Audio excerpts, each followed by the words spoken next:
giờ tụi mình cho 20 à?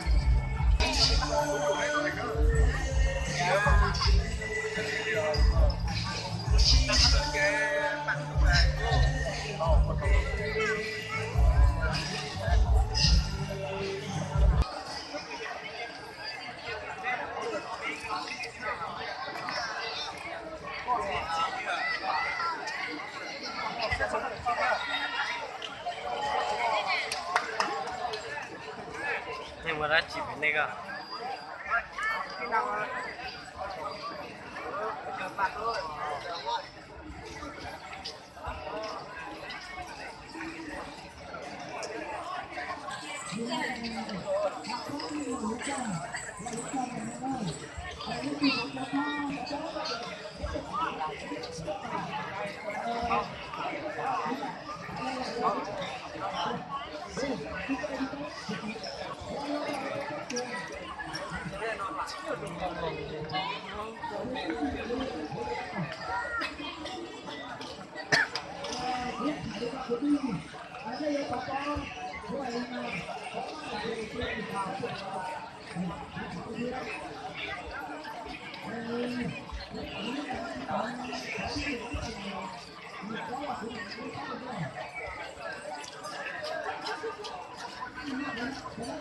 Nó chỉ biết chào nó nhón đợt hay đi biển đông nè để tiền nó tụ rong đi chào là mua tàu xí nè bắt tiền lia bắt tiền chúa là mua son tròn đừng có tiền tả đi đâu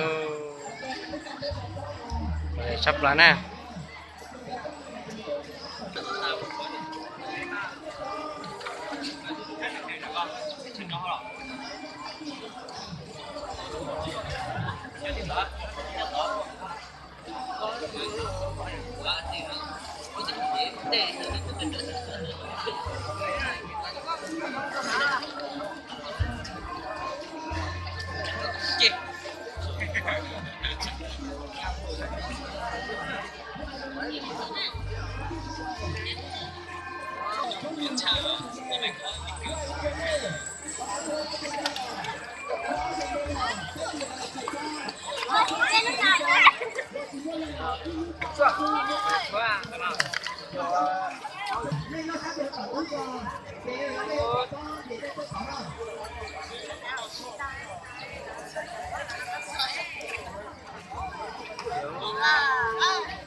Cái gì mà chưa?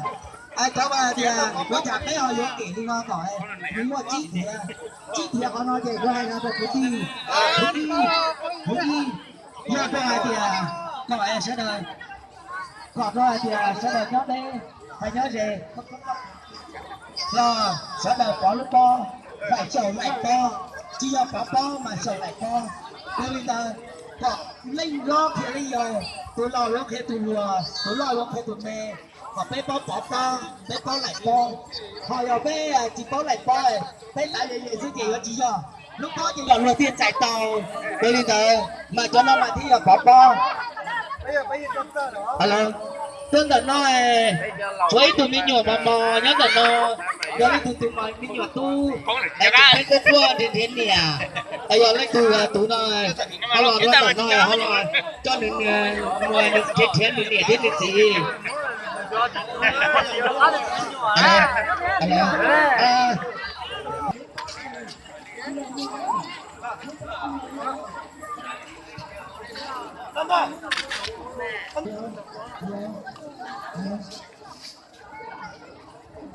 Hadi sağ ol.